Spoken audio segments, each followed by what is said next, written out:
Hello, everyone.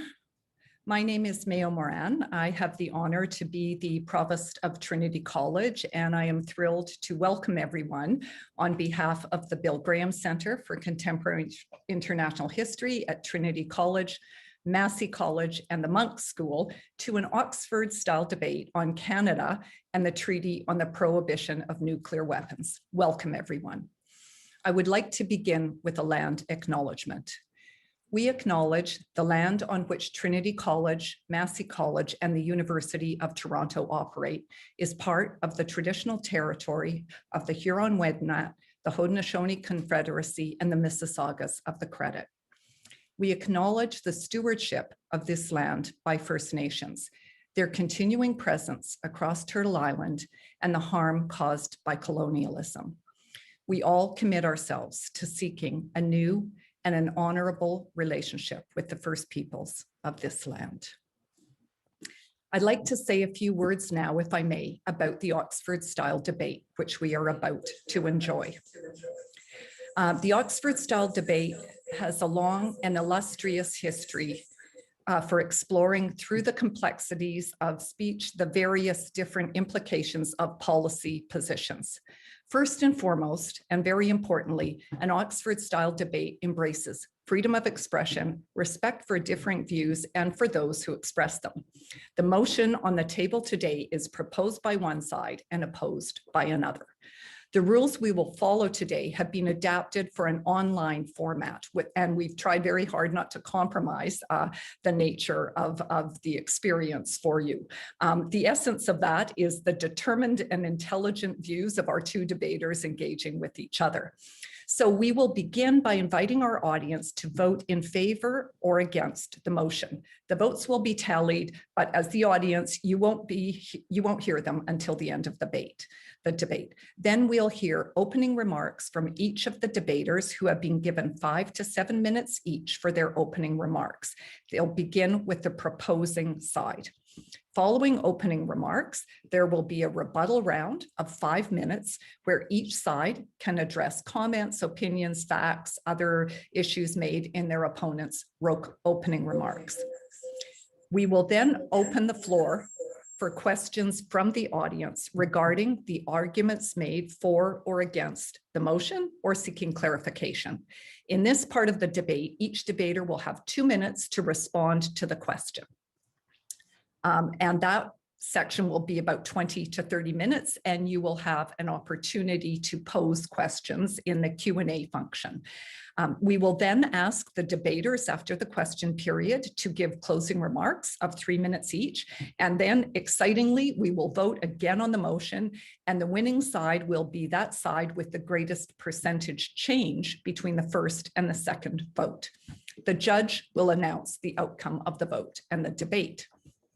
The judge, I am now very, very happy to introduce, is the Honorable Bill Graham, appropriately an esteemed professor of international law at the University of Toronto and a former Minister of Foreign Affairs and Minister of Defense. I can't imagine a better judge for this particular question. We're also, of course, so lucky to have him as our wonderful Chancellor here at Trinity College. And I'm now very pleased to hand the proceedings over to our esteemed judge and chancellor, the Honorable Bill Graham. Thank you very much, Provost. And I too would like to add my words of welcome to everyone for this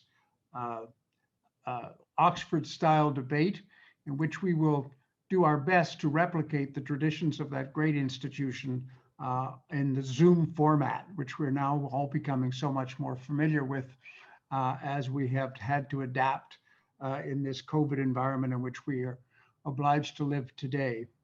Today's resolution, be it resolved that Canada should sign the Treaty on the Prohibition of Nuclear Weapons, represents for us a subject which presents the intersect of two capital Canadian foreign policy objectives: our commitment to nuclear non-proliferation and disarmament, on the one hand, and our membership in our single most important multilateral security instrument, NATO. To clarify that, And to present those arguments, we have two remarkable people who will be joining us.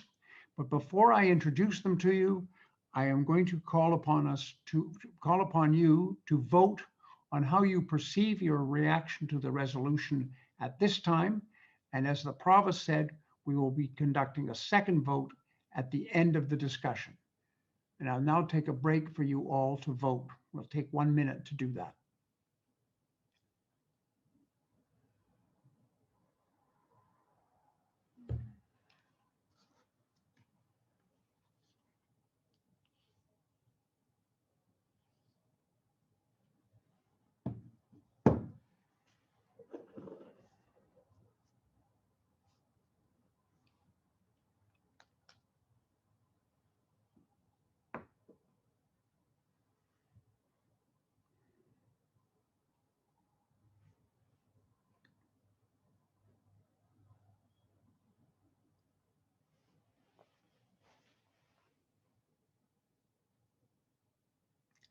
Thank you very much.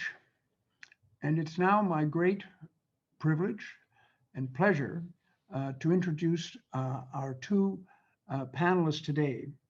We're very fortunate to be joined today by Ms. Beatrice Fihn, who is speaking to us from Switzerland.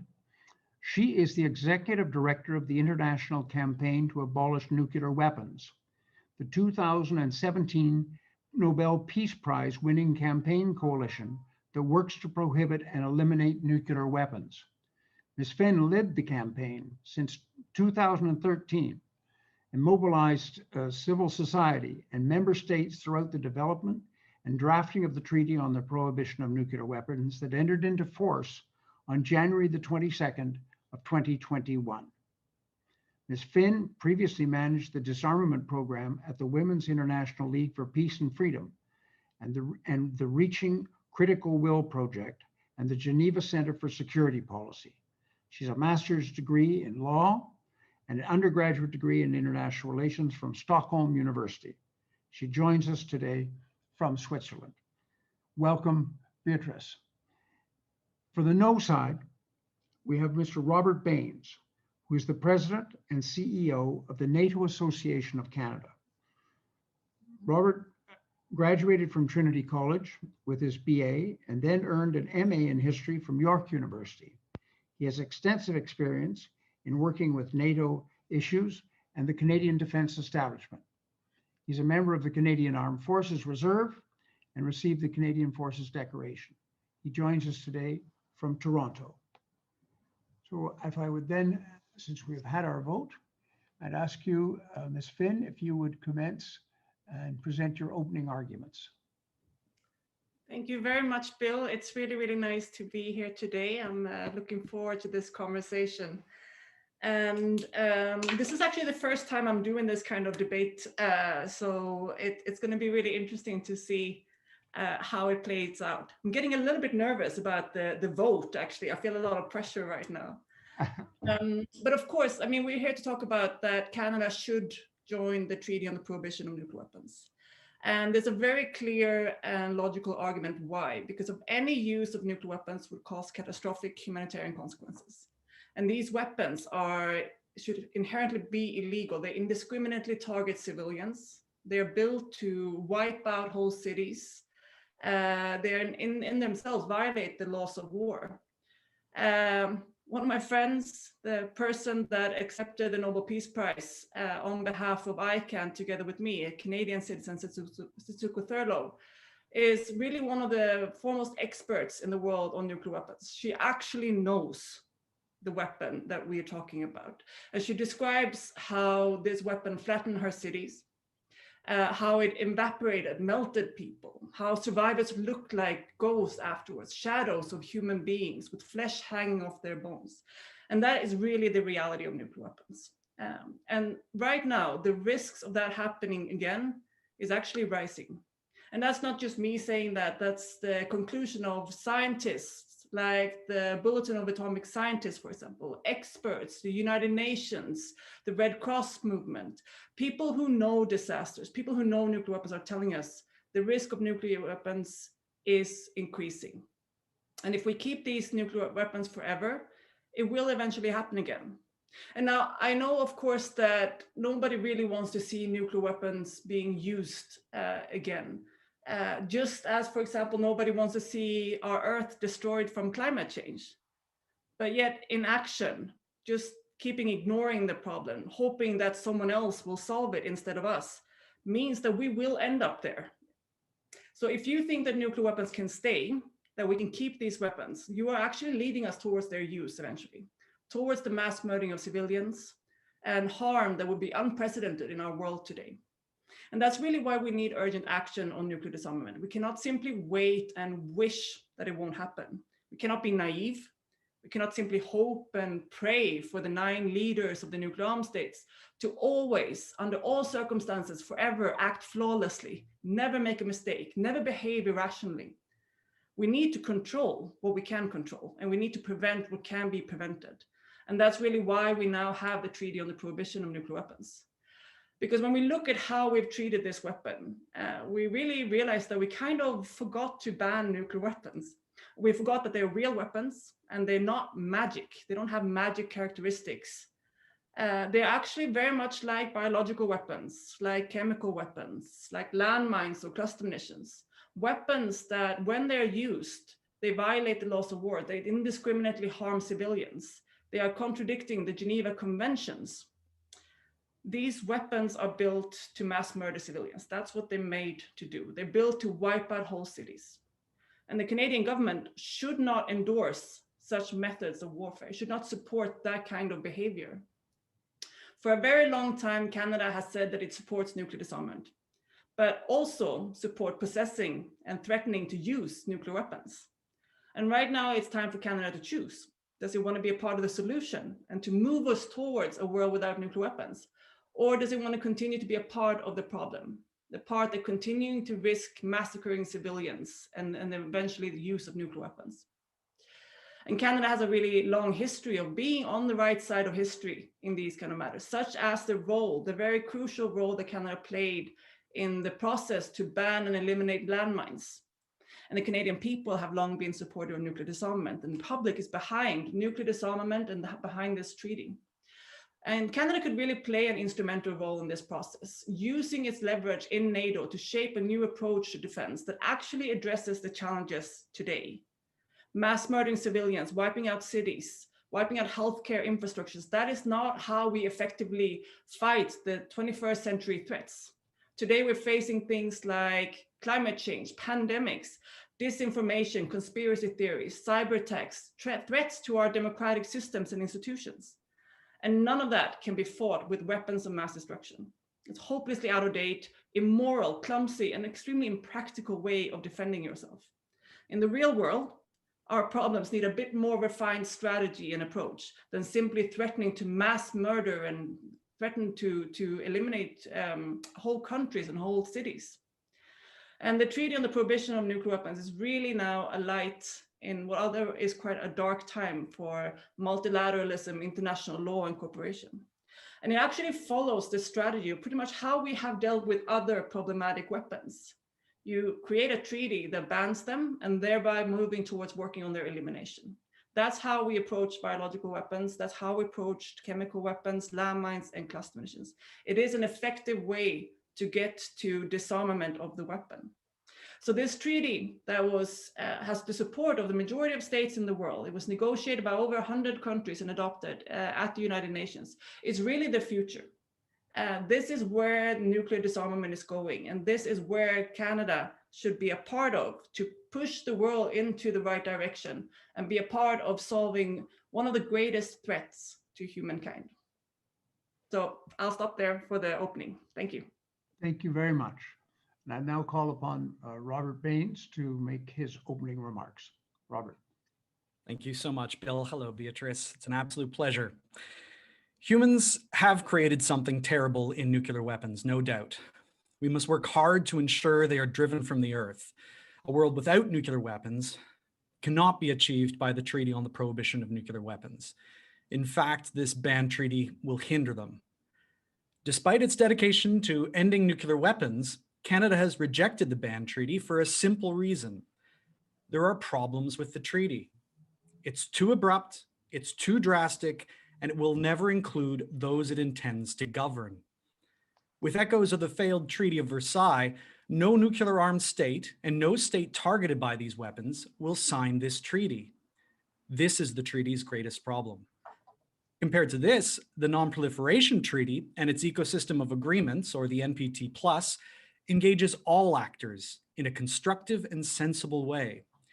For this reason, it is the path Canada has chosen for nuclear disarmament. Despite its insistence to the contrary, the Ban Treaty is incompatible with the NPT+, and given this choice, we must choose the NPT. The NPT is almost universal, signed by 191 countries, including a dedication to complete disarmament in Article 6, and signed by the P5 nuclear-armed states. It is the most logical tool for successful diplomacy. We must put our efforts into this treaty, imperfect as it is, and not a new structure which segregates those countries whom we are trying to convince.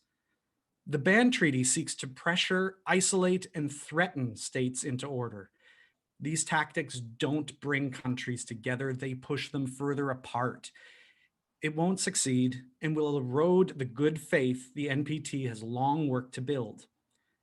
Let there be no doubt over the NPT's successes. President Kennedy predicted 20 nuclear powers by 1975.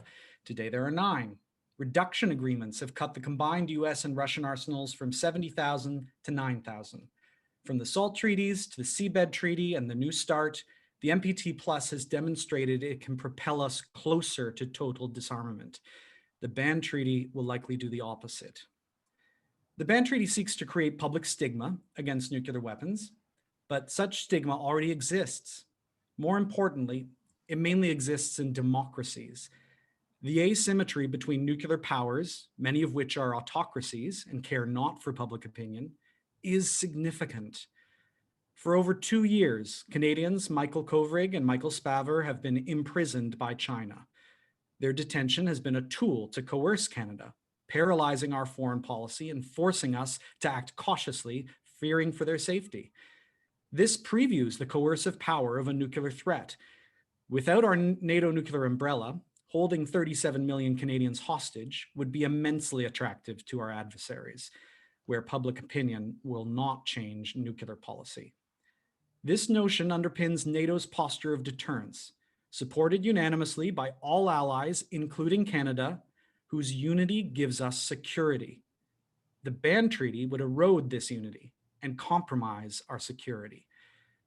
As competition heats up between the US and China, building trust between them is essential to achieve arms control treaties, as during the Cold War, and prevent the outbreak of war. Trying to convince the two world powers through stigma is a recipe for failure. A third virtue of the NPT Plus is its effective problem solving. Disarmament is beset by difficulties, like how to convince despots to cede nuclear weapons. The fates of Saddam Hussein and Colonel Gaddafi, killed by interventions, demonstrate to other despots like Kim Jong-un that nuclear weapons are priceless. It is their ultimate insurance policy. The Ban Treaty's strategy to make nuclear weapons too costly won't work for despots. Disarmament is not a simple case of declaring weapons out of existence. Rather, disarmament is a long conversation, which gradually but sensibly charts a path forward and builds networks to reinforce progress. This is the NPT Plus system, and through cooperation among members large and small, it has succeeded through working groups such as the Nuclear Suppliers Group, the IAEA, the Nuclear Security Contact Group, and others. These mechanisms take time and vigilance, but they can finish the job. Compliance with disarmament is essential to a nuclear-free world. Through its broad, unified coalition, the NPT Plus solves this problem. The Ban Treaty does not. Beatrice likes to compare the Ban Treaty to Chemicals Weapons Convention, citing it as a model. But these treaties couldn't be more different. They're very different. One has the near unanimous support of all nations who work together through a collective organization, the OPCW, to inspect and destroy chemical weapons. The other, the Ban Treaty, is divisive and creates no framework or organization to implement or verify disarmament. This means there is no effective cooperation among parties, no one entity with expertise for compliance, no nerve center to solve problems that may occur. Even if it had such an entity, the treaty's divisiveness would render it ineffective. For the states with the power and resources that make compliance successful, China, Russia, the US, are outside its framework. In that sense, the ban treaty has no real parallel because it disavows the elementary tools of cooperation that such efforts need to succeed. However, not only will this treaty fail, but pursuing it alongside the NPT Plus will be detrimental. Its divisiveness will split the global disarmament community into treaty proponents and opponents, and has already begun to do so, creating a two-headed hydra that cannot stop proliferation because it's constantly bickering over legitimacy, stigma, and politics. Thus, it offers no solutions to the problem, and in doing so, becomes a problem itself. A house divided against itself cannot stand. We must keep the world united on the bedrock that is the NPT and continue the enduring and effective struggle for total disarmament. We cannot let this treaty divide us and stand in the way of progress. That is why Canada must show wisdom and not sign this treaty, and why you must show courage and vote against this motion. Thanks very much. Thank you very much, Robert. Well, now we have an opportunity for our participants to join us in presenting questions to the two proponents of the different sides of the question. And we look forward to your first question.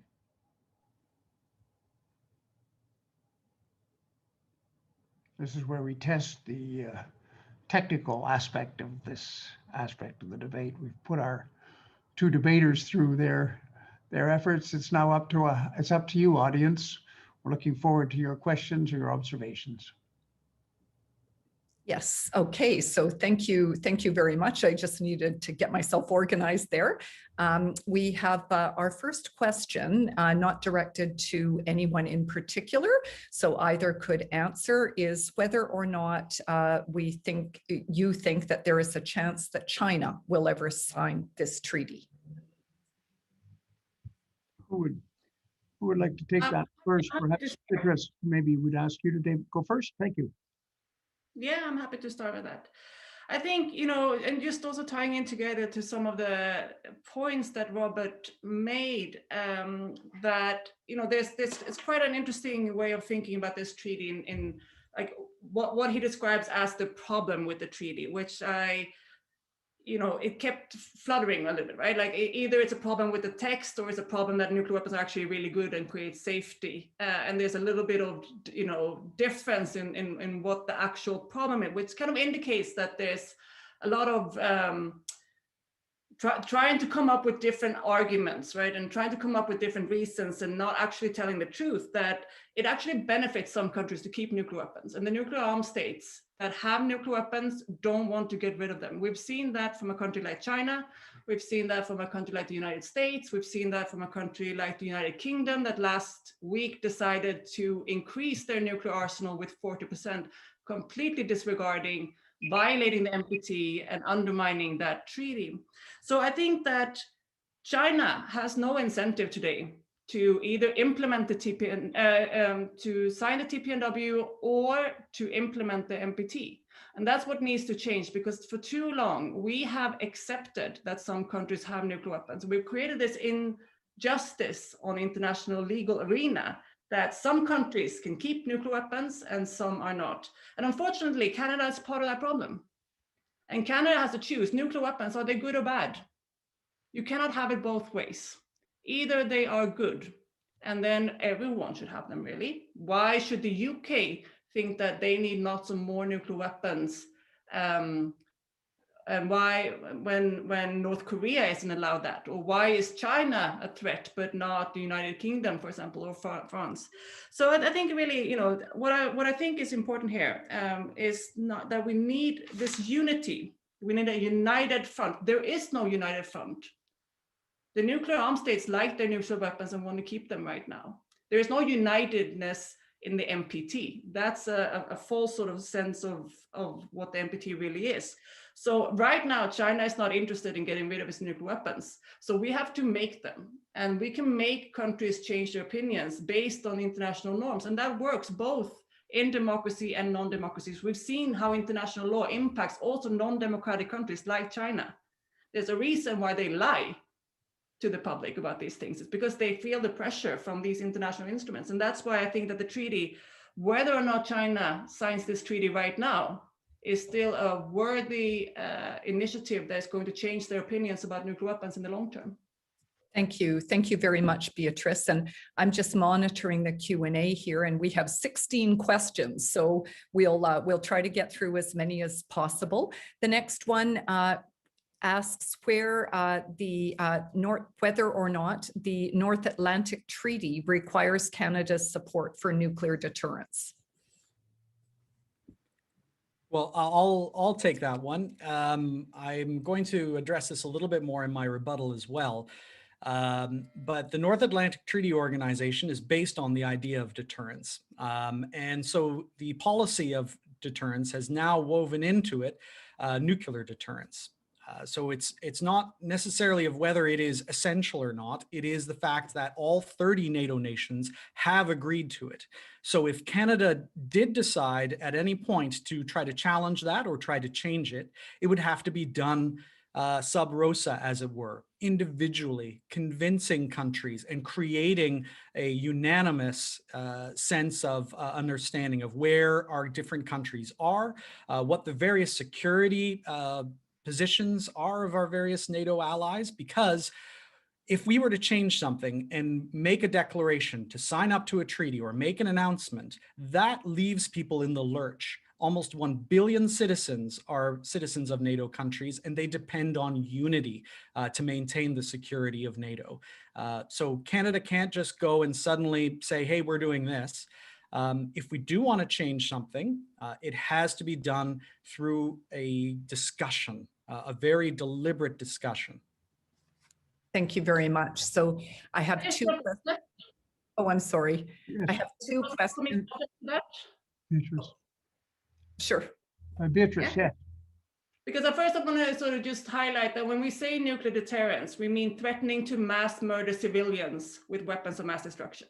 Nuclear deterrence is a very sterile concept, right? It sounds really rational and, you know, like a proper security strategy, but it's actually wiping out whole cities. And that's the threat, right? So Canada is prepared to participate in wiping out civilian populations with weapons of mass destruction. And that's actually not part of NATO's fundamental purpose and role.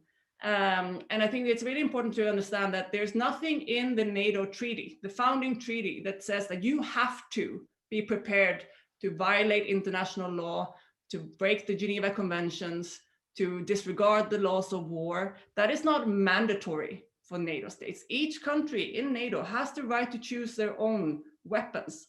And NATO countries have had different opinions on weapons before. Some have banned landmines, some haven't. Some have banned cluster munitions, some haven't. There's no rule in NATO that you are forced to participate in using a specific weapon. And there is nothing in the NATO treaty that specifically mentions nuclear weapons. So each NATO country is free to develop its own position on weapons. As I said, it's just a matter of unity. So I'll just jump in here with a number of, we're generating lots of great questions, which is terrific. I'm going to combine the next two, which are both to you, Beatrice. First, how would you convince Kim Jong-un to give up his nuclear weapons? And then secondly, the question is that cluster munitions, landmines, chemical and biological weapons don't result in mutual assured destruction. So the questioner asks how you could compare those to nuclear weapons' impact on international relations. Well, I think, you know, the job of convincing Kim Jong-un is obviously being made very difficult by countries like Canada at the moment, who, if Canada is protected by nuclear weapons and Canada feels like it needs weapons of mass destruction to have it, it makes it very difficult to make the case that other countries cannot have the same thing. So what it really needs is consistency in arguments. and avoiding the kind of hypocrisy that we somehow Western countries are more responsible or rational when it comes to these weapons, that we are the safe hands for weapons of mass destruction, and other countries, in particular, we can see how this touches upon racism in many ways, that certain other countries, Asian countries or Middle Eastern countries, they will be unreliable, unpredictable. So I think that what's really needed is a strong, kind of clear legal argument against nuclear weapons based on international law, so that we can put pressure on North Korea. Saying, do as we say, not as we do, clearly has not worked for North Korea. They are taking note of countries like Canada's position. They're taking note of countries like the UK, who's increasing its nuclear arsenals and wants to do the same. So I really think that we need to stop thinking about, what, the other countries, how to convince other countries before we change ourselves as well. We need to also show what we stand for in our countries. And in the comment about the different weapons and how mutually assured destruction is different, a weapon is a weapon. And I think that it's really important that we don't cling on to theories. What we do know and what we need to relate to when it comes to nuclear weapons is the reality. These weapons are meant to wipe out whole cities. These weapons are meant to target civilians. Mutually assured destruction is a theory, and if you want to put the entire humanity at the hands of Putin, Kim Jong-un, Boris Johnson, these kind of leaders, I don't feel particularly safe knowing that they get to decide the fate of the earth. And who has given them that right? So I think it's really important that this treaty is a way to let other countries also have a say in this. This is not just about these 9 countries. This is also about, I'm a Swede sitting in Switzerland. This is about my future and my family's future. And the Treaty on the Prohibition of Nuclear Weapons is a way for our countries to protect ourselves too. Thank you, Beatrice. The next question, I think, is for you, Robert, and it asks how the proponents of relying on the Non-Proliferation Treaty deal with the fact that we've gone from 5 nuclear weapons owning nations to 9. Well, I would go back to what I mentioned in my opening statement, and that President Kennedy expected by the mid-70s that there would be over 20. I don't think it's something that we should particularly celebrate, but at the same time, it is impressive. Nuclear disarmament and abolition is a very cumulative process. The more pieces of legislation we have in tow, the more countries that we try to push back from proliferation and or developing their own weapons, the more safe we can become cumulatively, step by step. I don't think it's something that's going to go away overnight, but I'd also like to just relate this to what Beatrice was just mentioning. Do we feel safe saying that we have nuclear weapons in our hands? Well, how safe would we feel if just the democracies were to disarm and have Kim Jong-un and China and Russia with nuclear weapons? Would that not have some coercive impact on our politics?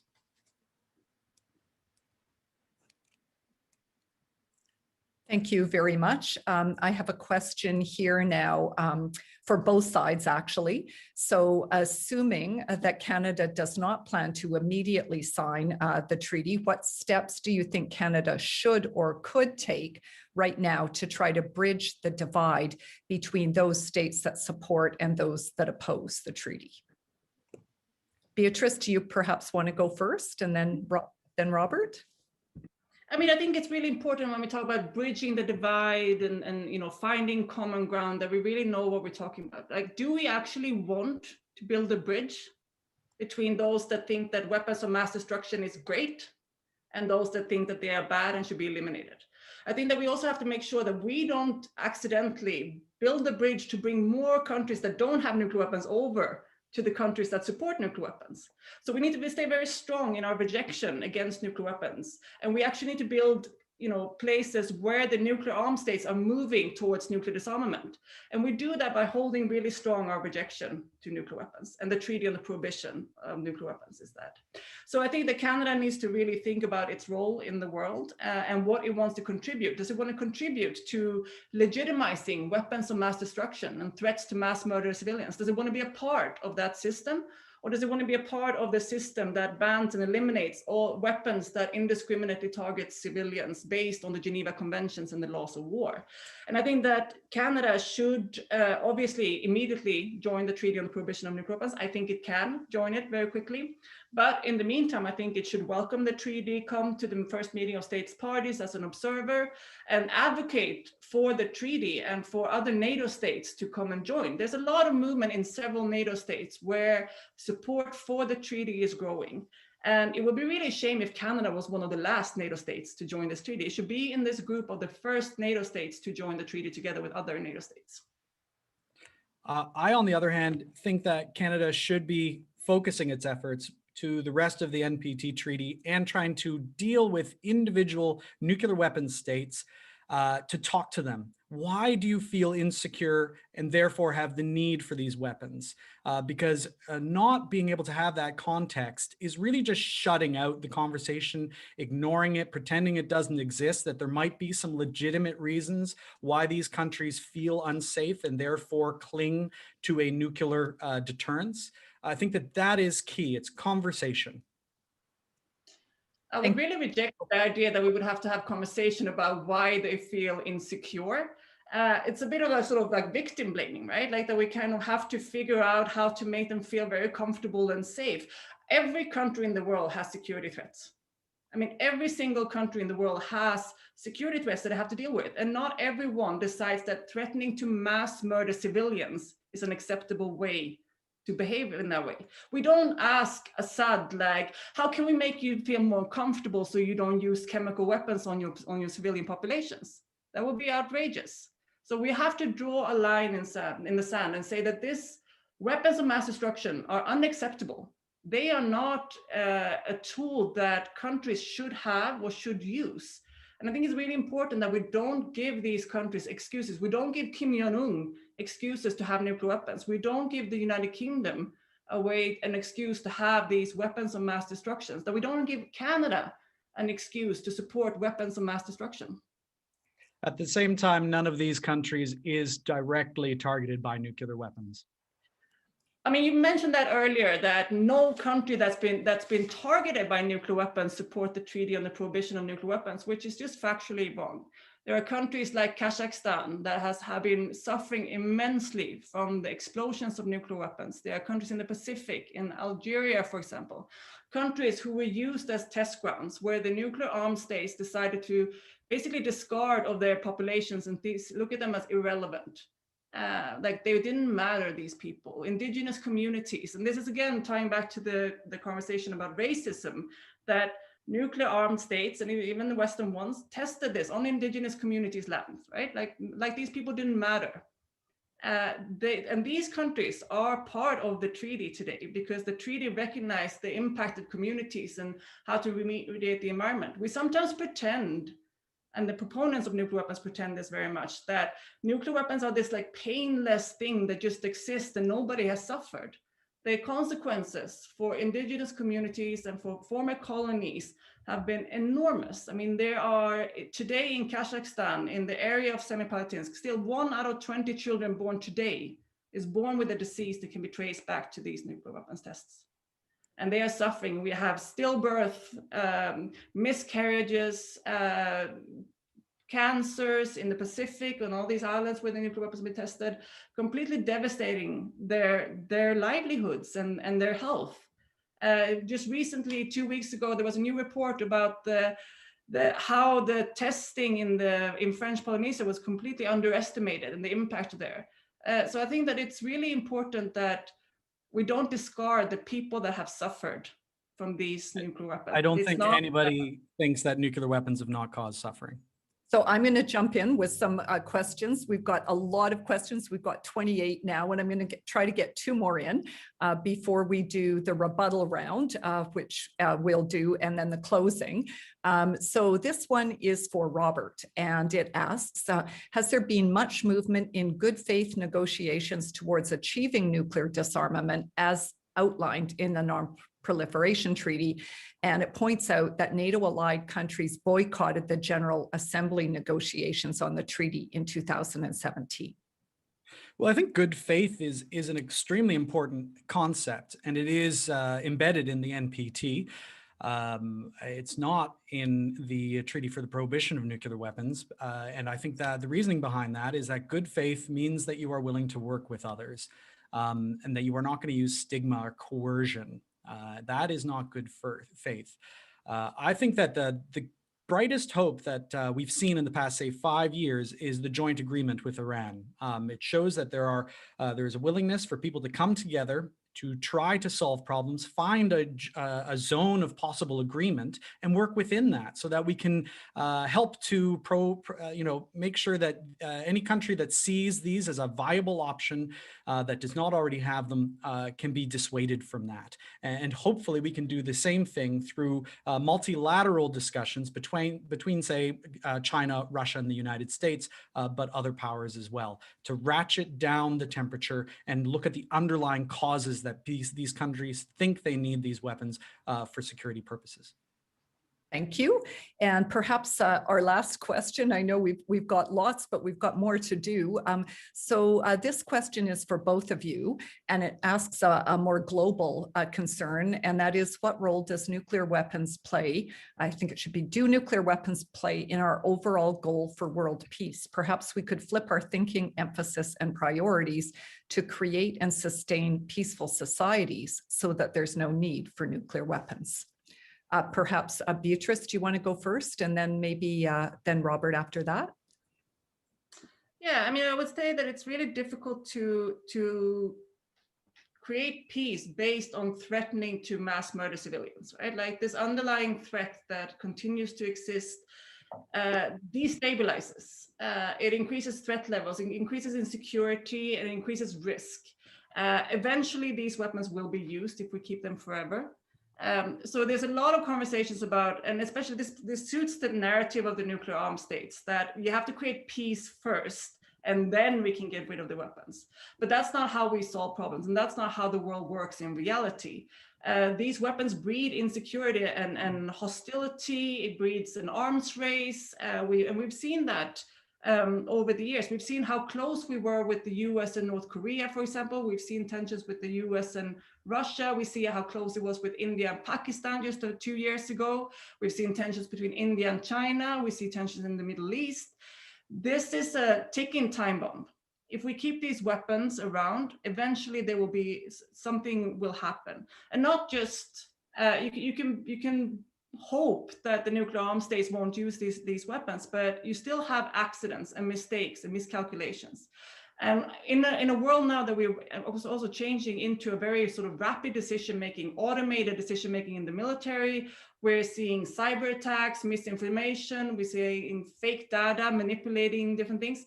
The risk of something going wrong and we just stumble into nuclear war by accident is increasing. And this is something that experts are warning about. The same way as experts have warned about climate change, the experts have warned about a pandemic. We need to take it seriously. There will be nuclear weapons used if we keep these weapons, and we need to move towards disarmament. And we can't let this idea of world peace, conflict will happen, but we can choose how we play out and what methods of conflict we allow states to have. I think at this point, nuclear deterrence, although it's unfortunate that we require it, it has given us a certain degree of peace, certainly over the past 75 years. And what we're trying to do is, in that brief breath that we have, to work constantly to end the problem. So it's not that we're waiting for peace and then we'll deal with it. It's that we're working concurrently. And I'd just like to say something briefly about the speed of war, the new technologies that are coming. At the same time that the speed of war may be, complicating the nuclear issue, there's also the speed of technology helping peace as well. The assistance in monitoring, verification, and communication, making sure that there is command and control improvements. Technology can certainly be used to aid those problems and make this a safer time for ratcheting things down. Thank you. Thank you very much, both of you. That's wonderful. And apologies to the questioners. There are still 26 questions, so there's lots of engagement and lots of interest. But I will now hand it back to our judge and chancellor, Bill Graham, who I believe will be kicking off the rebuttal round and then closing remarks. So, Mr. Chancellor, back to you. Thank you very much, Provost. And thank you to all the questioners. And we're very sorry we were not able to reach more questions because this is such an important debate on such a fundamentally important question for humanity. And I'd like to ask then of our two presenters if they would make their concluding remarks, and then we will have the second vote, of which I will then announce the results. So I think we will go in the same order that we went in the beginning, or perhaps in the debate format, we would ask Mr. Baines to go first in rebuttal, and then have Ms. Fihn go last in rebuttal, since they went the other way in the opening remarks. Thanks very much, Bill, or Mr. Chair, excuse me. I think I've given a good foundation as to why the treaty is flawed and divisive, but I want to further explore why, even if it was a good treaty, Canada could not sign it. Canada's position is based on our hard-won understanding of the value of collaborative problem solving and unity in support of peace and security. A larger part of Beatrice's vision is one based on a disagreement with the concept of deterrence as a basis for security. But the success of deterrence is borne out by history and experience.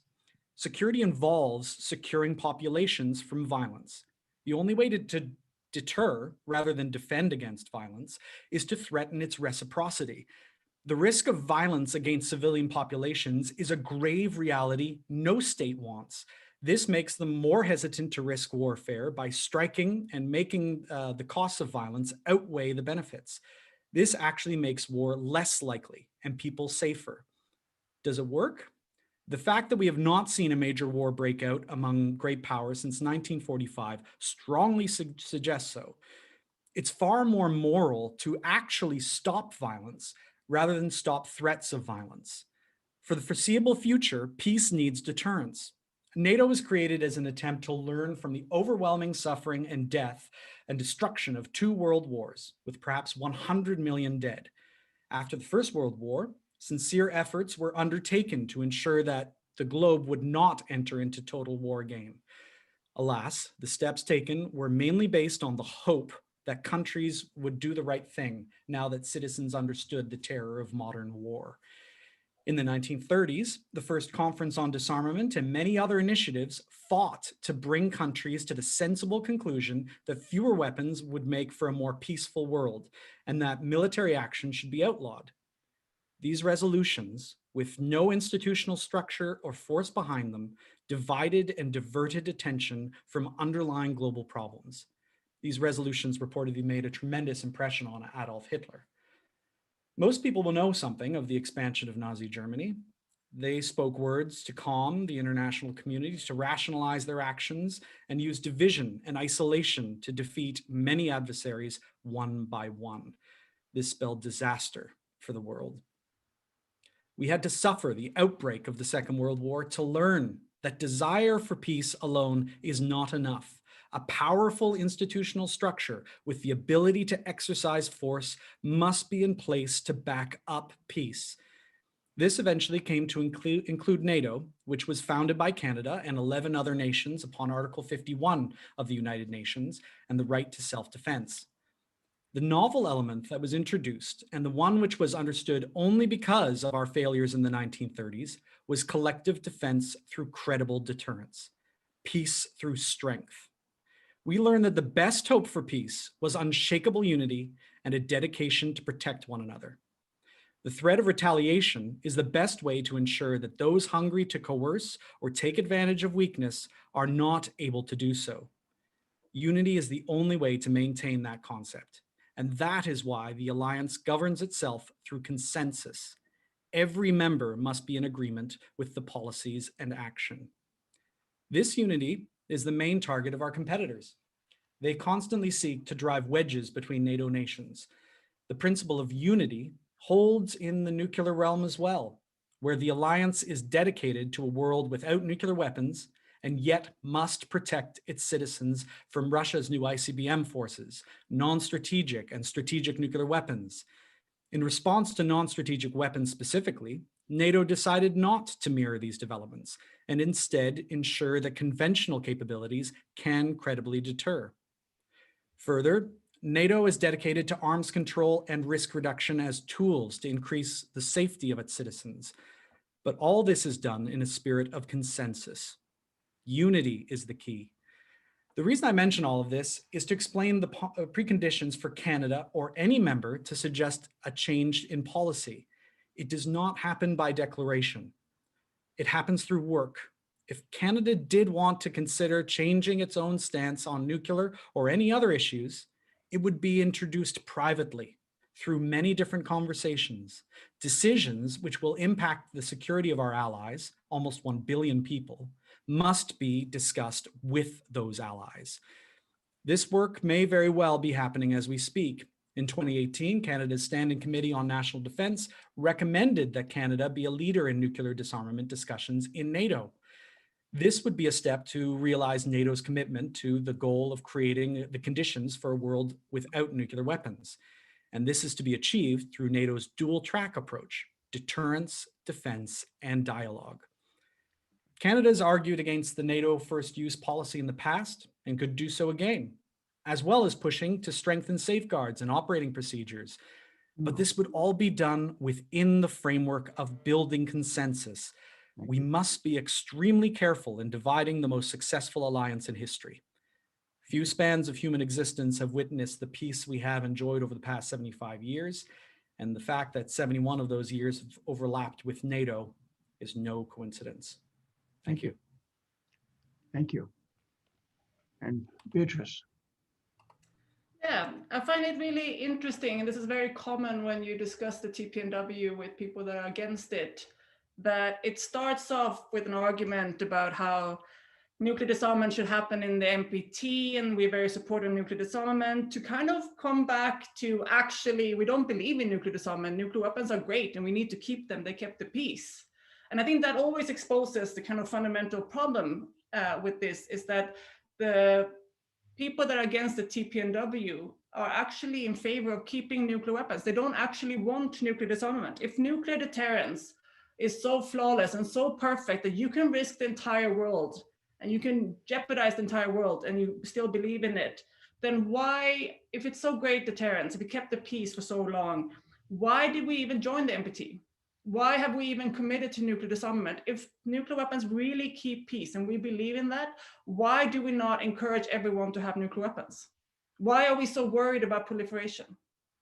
And I think that inconsistency is really where the heart is. It's not actually that we believe it. We do know that these are risky weapons. We do know that eventually they will lead to nuclear war.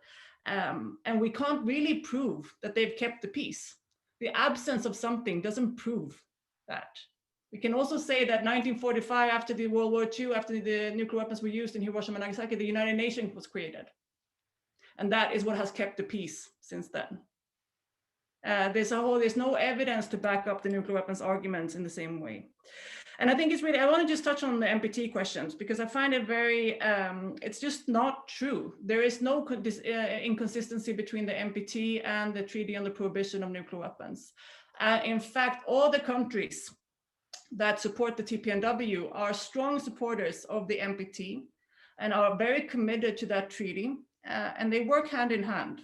What is actually undermining the NPT is the nuclear arms states.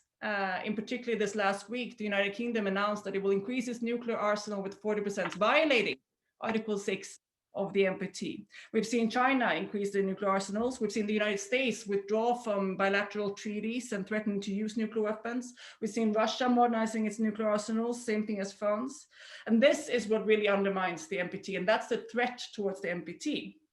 And I think that it really, right now, Canada has an opportunity to really make a contribution to the world, to really make something that would make a difference. This is not just nice words. This is not just hiding behind other countries, but to really push forward with nuclear disarmament. If Canada would sign the Treaty on the Prohibition of Nuclear Weapons, it would make a significant impact. It would challenge the nuclear armed states, both your allies and those on the other sides. It would really show that this is a process and this is something that can contribute to nuclear disarmament. And it would really support NATO. It would actually mean that you can push NATO into being a modern alliance, an alliance that it's built on what it's supposed to be, democracy. There's an alliance that is addressing the security threats of today, not of 1945. Nuclear weapons is a risk to populations, not just populations on the other side of the world, but also to Canada. There will be no country that will be untouched from a nuclear war today. The consequences of that will be unacceptable. And for example, we've seen that with research on a nuclear war between India and Pakistan would create devastating impact for food supplies. It will create mass starvation. It would harm these countries everywhere. So it really is about protecting your own people. It's about protecting the global community, and it's about protecting the rules-based orders with international law. Threatening to mass murder civilians is not acceptable, and Canada should not participate in this idea that weapons of mass destruction should be legal. So Canada has a chance right now to be on the right side of history, to use a method it has used before to eliminate weapons and sign the Treaty on the Prohibition of Nuclear Weapons. Thank you very much. And thank you both our presenters. And I'll now then take an opportunity to call a vote, a second vote on the proposition. So we'll take 1 minute for each of you to respond to your voting opportunity. If you could be good enough to do that, then we'll announce the results.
Are the organizers satisfied that everyone's had an opportunity to vote?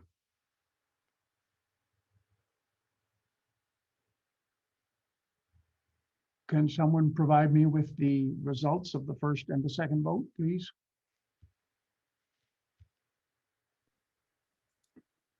I think they're still tallying. Oh, So sorry. Okay. it's taking it might be taking a little while to count. So that's very exciting. Yeah. But I'm also just waiting to see what the results are. We need a drum roll here so that we can. So they will let us know in just a couple of minutes. Okay. Oh, here we go. Okay. So the results of hold on here. I've got it's a bit complicated, so I'll read it out. The results of the first poll, 69 total votes, 54 voted yes, that was 78%, and 15 voted no, 22%. The results of the second poll, 39 voted yes, and 32 voted no. So 55% voted yes in the second round and 45% voted no in the second round. So it looks to me, I hope I'm counting this right, like the shift went in the direction of no. That's how I read the numbers. I read the numbers as you do in terms of the shift towards the no. but I do have to thank both our presenters for their very thoughtful and powerful presentations. This is a question of great importance to humanity, and their thoughtful remarks and their insightful observations enabled all of us to come to a closer understanding of the issues at stake, and we want to thank them both very much. And I'd also like to thank the Monk School for its organization, the Massey College and Rosemary McCarney, particularly for her efforts in putting together coming up with the idea of this debate and inspiring it. The Bill Graham Center, Jack Cunningham, and Trinity College, with our wonderful provost contributing to making this a successful Zoom replication of the Oxford experience. Thank you all very much. Thank you to the presenters, and thank you so much to the audience for your thoughtful questions. We will Thank you all. And my only final thing is to thank our wonderful Chancellor for the thoughtful judging and moderating, and just to reiterate his gratitude to the debaters and to everyone who made this possible. And the many, many thoughtful questions. We weren't able to read out all of them, but a lot of engagement in this really important question. So thank you all so much. So we declare the debate over. Bye. Appreciate it. Beatrice, thank you so much. Bye. Robert, thank you. Thank you. Thank you.